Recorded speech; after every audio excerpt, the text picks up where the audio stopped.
ず。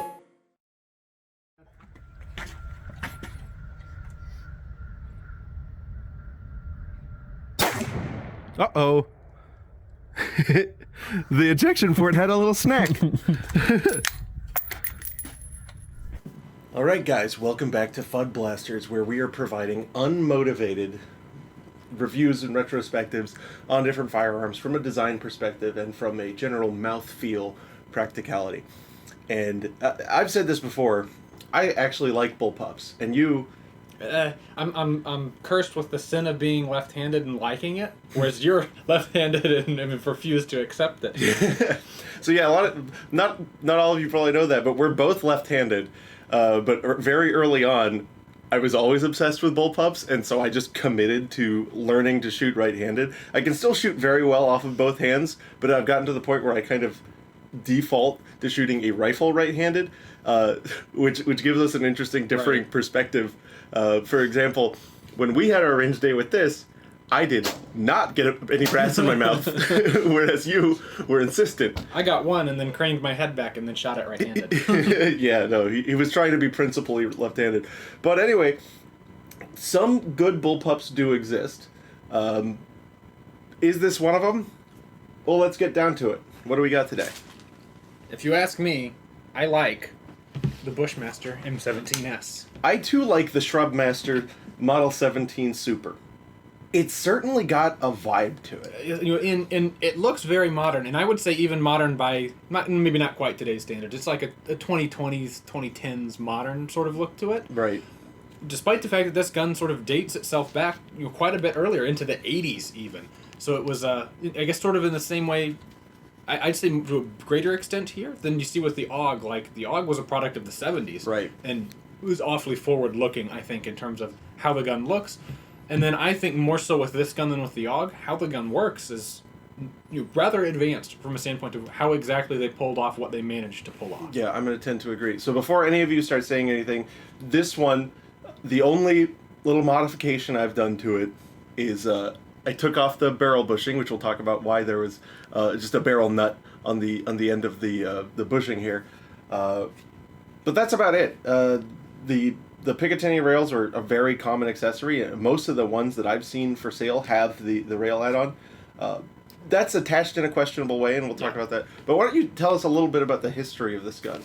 So this gun sort of dates back its existence to Australia, the Forbidden Continent, where there was a firm that was interested in making a rifle for the Australian Army. This was in the time right before Australia had adopted the AUG, and so they were at least bullpup curious, right. We could say. At least retrospectively, they right. were bullpup curious.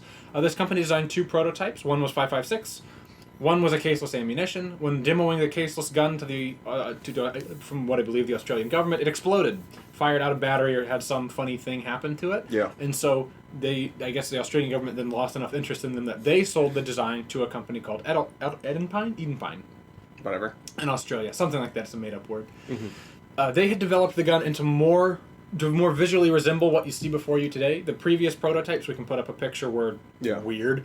And this is a little bit more normal, in the normal direction anyway. Right. However, the Edenpine prototypes had Valmet parts in them instead of AR parts, which I can only assume is because AR-15s in this 80s time period were expensive guns still, and especially in foreign markets, weren't really around.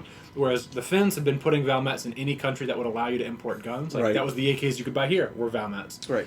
So I guess they had more ready access to Valmet parts. So that's certainly an interesting little quirk of, like, sometimes gun design is driven by you use the parts that are already around. And I think that's a very interesting example of that. Because, like, in the U.S., that just seems crazy. That manic, like, right. These days, it's like you'd use Valmet parts. You know what those cost? Well, back then they cost less than ARs. So. Right. But so that was over there. And at that point, Edenpine manages to, they want to import the gun, sell it in the U.S., because the U.S. has a huge market for guns. The tactical market has been exploding, but didn't want to deal with U.S. import laws because Bush decided that you can't do that. Right. He didn't want imported salty weapons. So there would have been some amount of hurdles that they'd have to figure out, like imported as a pistol, blah, blah. But they figured the easier way to do it is license the design to Bushmaster, who manufactures them for Edenpine's own U.S.-based manufacturing firm. Right. They do that for a couple of years. They sell it as the Edenpine M17S. Edenpine goes under. Bushmaster buys the full rights to the guns. Bushmaster tools up to like make and distribute the guns all on their own. 2 years later, the federal assault weapons ban hits, which is just it's frankly unfortunate timing because this was the first U.S. manufactured bullpup, especially in terms of like sure people had made bullpups in the U.S. Right. But this was the first one that was being commercially sold and you could just in go serial buy. production. Right. Yeah. And it was also, at the time of the assault weapons ban, it was the only bullpup that wasn't banned by name. Of course, the ban by name didn't actually end up meaning anything with the '94 assault weapons ban, but it was interesting that like they were aware of it, had to have been aware of it. And It's like the one that they're like, okay, cool, you can have that. Yeah, and the only real change they had to make, because they all have a threaded barrel, even the ban era ones, the only difference was the ban era ones, you get this bushing that's actually, this isn't the barrel, this covers the barrel, and it would go right to the end, and then you have a nut, a spanner nut, which requires a special tool to get off. And I guess the idea there was... They had asked the ATF, and the ATF said, whatever. Right, and so I think the idea there was because it wasn't just like a cosmetic accessory, you actually need that nut to keep the gun together. Right. So it's a functional part of it, and it wasn't used as a threaded barrel accessory thing. But then, of course, I bought the nut. I bought the spanner, took it right off, and I put this comp on it, which kind of like absurdly keeps this thing flat. Which, it's thumpy and effective. Right. So this thing, from a design and manufacturing standpoint, wow, it's kind of hot because it's I guess there is still some immaturity of the design showing through in terms of there's a lot of different polymer injection molded parts that are, I imagine, friction heat welded together. Well, we can see right here. There's this. I don't think it was friction. I think this was epoxied, and so this joint right here, where you have almost like the finished style fingers, that's epoxied together, then sanded and pinned. Yep. So it's like they definitely didn't intend for that to come apart. There's a joint of multiple parts back here, so it was certainly early enough in injection molding fiberglass reinforced nylons for guns that they didn't exactly know what they were doing. It comes apart in a very reasonably mature way. Right, a familiar fashion to anybody who's a AR fan. They managed to make the disassembly very AR and intuitive, right? There's three things that it looks like you can get to. Yep, so you take those pins out, the whole butt comes off, and we have a very, very clearly Valmet-inspired, AK-inspired... You can certainly see, like, where the Valmet inspiration came from. Right, so you've got a straight-up, that's an AK fire control. Yeah. There's even, at the front of the hammer, which is kind of cool, like, that's a AK auto-sear catch. Yeah. There's some sort of a feature there. Yeah, but it not being used on this gun at all, but that's clearly a leftover of an AK full auto feature. Of course, there's no auto-sear in here, and there's no room to put it in this one. Yeah. Then up here, there's, of course, to get the bolt out, there's one thing about this gun which fails affordance, and that's you hand it to somebody and say, charge it. Yep. And they mess with it for a while, even a gun person. And that's, you're meant to stick your paw in here and just pull back.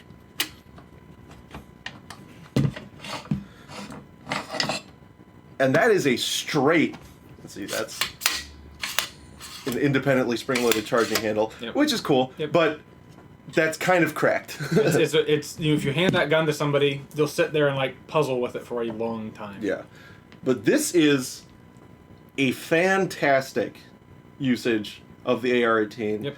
Yep. You've got the rotation path. It's a simple machine piece that's screwed into the side with Allen bolts. I mean, there's nothing wrong with that, and that's really hard to mess up from a manufacturing perspective. And people will go like, "Oh, screws!" It's so. I mean, this gun walked or crawled, if you will, so that the scar and everything like that could run. Because I mean, extruded aluminum uppers I think had been done before this, but not a lot. Yeah. And I think this really paved the way. You paved the way in a lot of regards as far as we can put an AR-18 inside of an extruded aluminum upper. Yeah, so everyone does that now. Let's hold off on that for 1 second. So yeah, it's beautiful with the guided recoil spring rods. This is to me a platonic implementation of the AR-18 operating mechanism. it's contained, it's captive. The recoil springs are captive on the guide rods. And how are you going to keep it from wandering out of path? Well, that's about the simplest way you could do it. Just stick a cap head in it. So that's fantastic. And of course, integrated cam path on the carrier itself. Wonderful. This receiver, this gets me hard. Yeah, it's pretty impressive. Yeah, so you've got, this is about the dipshittest aluminum extrusion you could possibly have. So it would have been a long section just like this with a tail on the bottom. And all they had to do, machine the back, machine the front, and cut these features for the locking pins into the bottom, and then of course cut your access holes, and you're done. That's a very... Did they weld? Oh no, I see. So this was fully machined through there, because I was wondering, because you could probably have welded the lugs on and made that extrusion even cheaper. Right, right. No, it was all integral, and then the trunnion is just affixed into the aluminum extrusion with a bolt. Yep. Like, because I mean, at the end of the day, it's an AR barrel, AR style lockup, where it's got the extension. The trunnion is on the barrel itself, and so it's sort of just. I mean, you got a different shaped barrel extension compared to an AR-15, but it's just screwed into the aluminum. And it is just square. Yeah, it's a square screwed into the aluminum, and then it's kind of kept in compression by that barrel nut. So I get off on this. The one area that's not great is how we have our optics, right? Yes. Because this thing was really, I can't tell if it was designed with optics in mind. Because it has, these kind of like pistol iron sights built into the carry handle. And the carry handle is just screwed into the aluminum extrusion with a couple bolts. The problem is you kind of wind up having to put your optics on here. Yes. And that's on a piece of plastic, which doesn't have a tremendous amount of give. But then it's like it's held on by a screw. It's held on by 2 screws up here.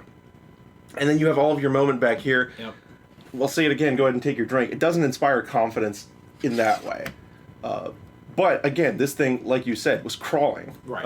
Crawled pretty damn well. And I mean, from a standpoint of how they could have improved that, at least if you ask me, is replace this shape. Right. And I mean, potentially even delete the carry handle, because come on, nobody really nobody's after that much. But just make this instead of polymer, weld it on as aluminum, or I guess you could even mechanically fasten it from the other side. Well, honestly, we have a friend, Ken, at K&M, that he's taken this design and run with it. And he's still making them today. And you know what he did? Got rid of it, bolted the pick rail to the extrusion itself, and you just have a side charger. Yep. And that's honestly, that's kind of obvious. As neat as that is, it's like the ARs that charge under the carry handle, right? It's like, wow, isn't that cool? Well, that's slick. Sure, it sure is cool. Is it good? It's the difference of that. Yeah, no, but yeah. So there's not an incredible amount to say design-wise on this, and I guess it's as far as bullpups go, right? It's the ever-present bullpup talking point is the triggers. How does the triggers do? Right. Okay. And so let's do that. So you guys will hear me say all the time that the way to do a good bullpup trigger is to have a flat piece of steel on both sides doing your transfer bar so that there's no flex or bend. The worst way to do it is a wire or a round rod that you stretch. That's in tension. And this does it with a wire in tension, or it straddles the line. Right. Yeah, it straddles the line between a wire and a rod, right? But somehow it's crisp. Yep. And I think it's because it's always in tension, just a little bit. Yep.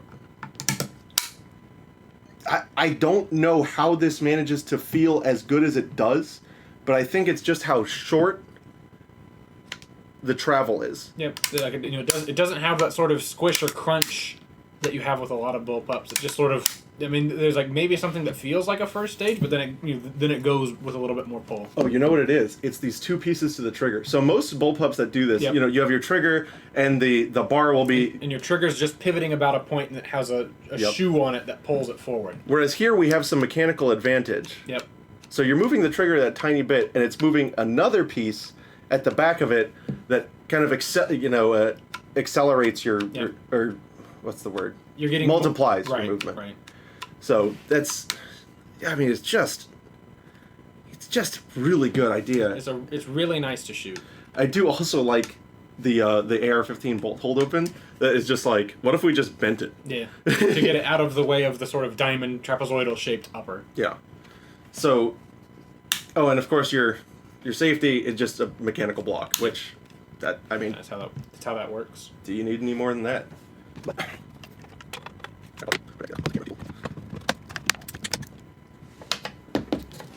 Oh. I got excited. Oh, we got extra parts. Cool.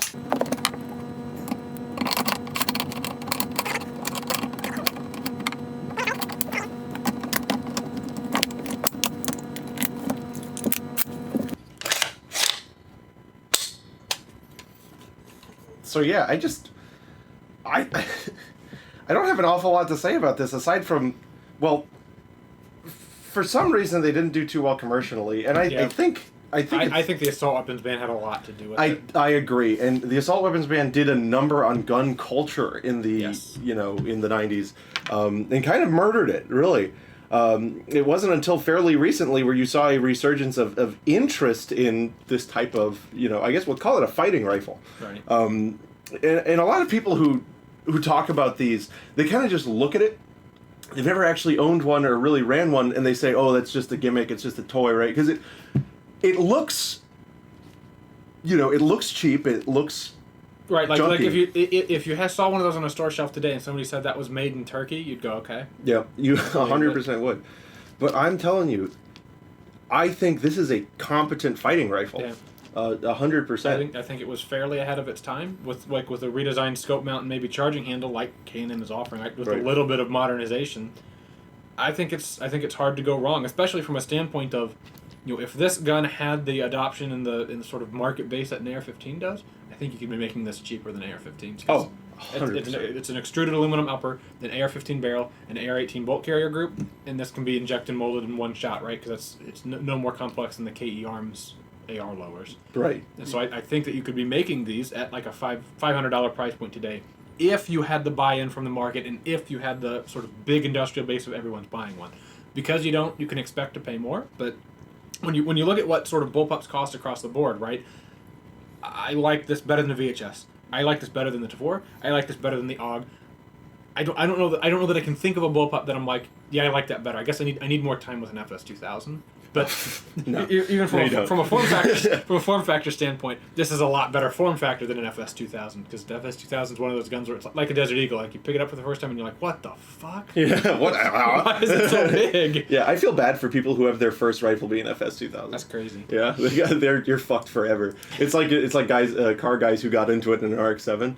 Right, and you're forced to defend that for the rest of your life.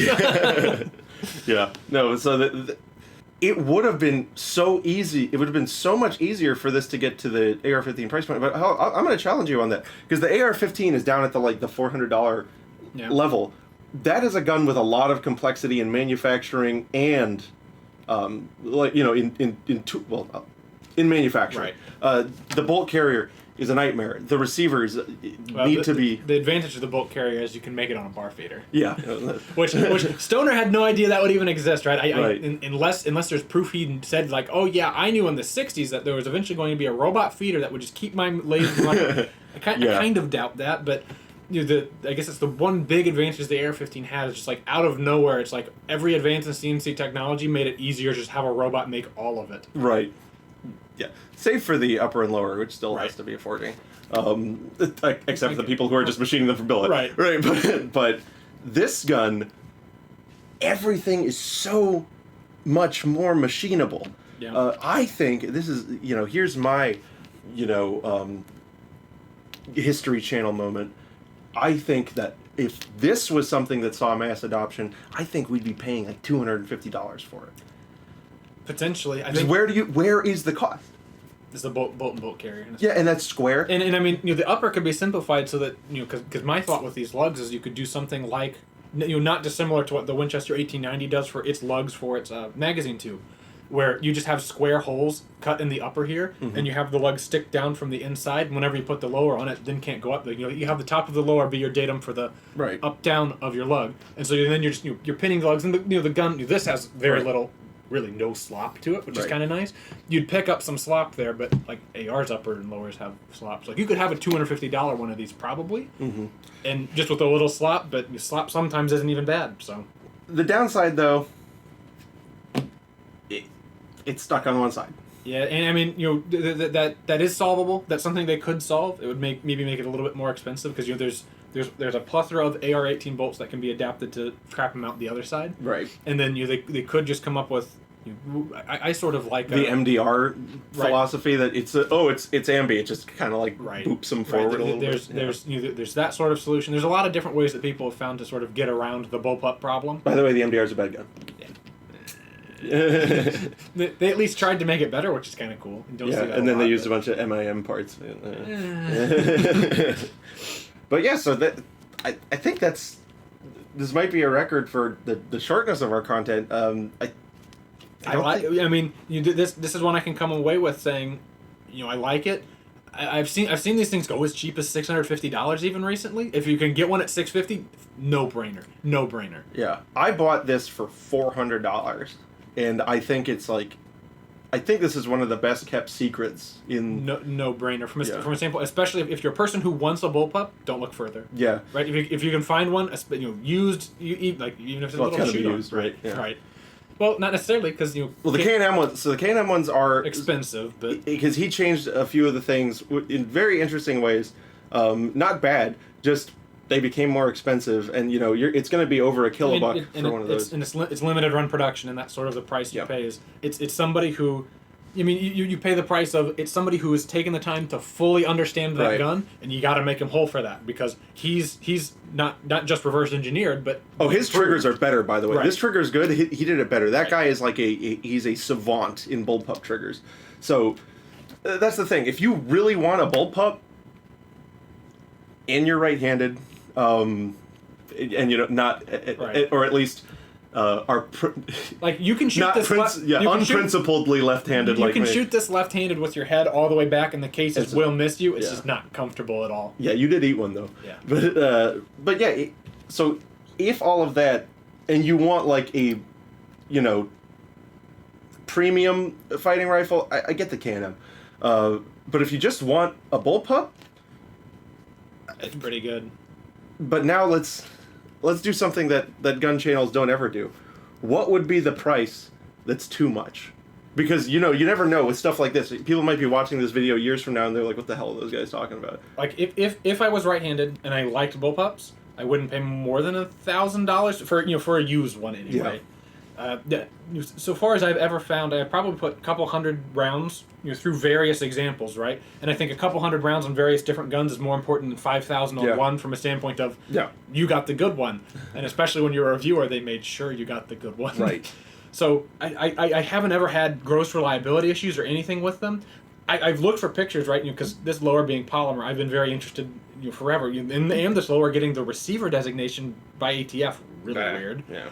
I've looked at, is this printable? This is an early example of, because the bolt is bottoming out against this, and they put stiffeners on it. But I've always studied this as a polymer receiver on a gun, and so far as I can see, I found like maybe some evidence of them cracking or getting damaged. But it's nylon. You can weld it back together with a soldering iron. Yeah. You can be stupid and manage to put it back together. So I really like that from a design perspective, what they managed to pull off. Excellent. So yeah, I think I'm going to agree with you. No matter when you watch this video, I'd say for one of the originals, a kilobuck is probably where you should top out. Adjust that for inflation. Whenever it's in good shape and it's got some of the accessorizers that they came with these. And I think I've seen like people made like pick rails that mount in the cooling holes up here so that you can have like a flashlight or whatever. Yeah. But yeah, no. So that's the M17. Let's look at us doing a little bit of a shoot with it. Take 5.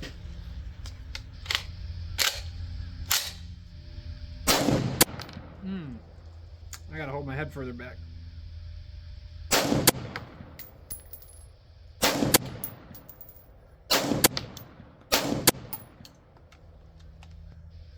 It fucked you up? Case mouth in the mouth.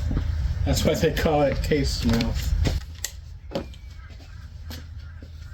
Ready? Yep.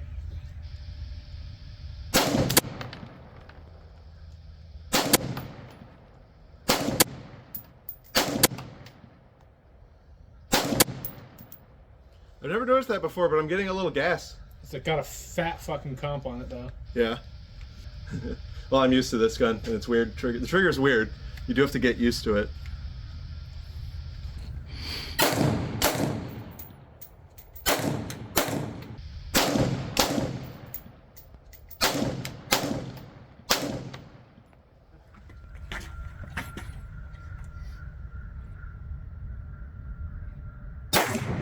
Uh-oh. The ejection port had a little snack.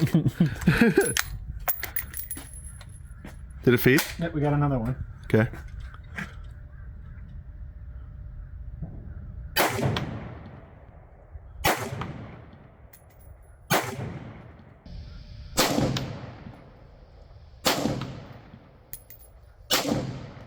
I'm gonna try and put one in the bottom left diamond. Just above left. Bring it. That was just high. Alright. See if you can bring it down 2 inches.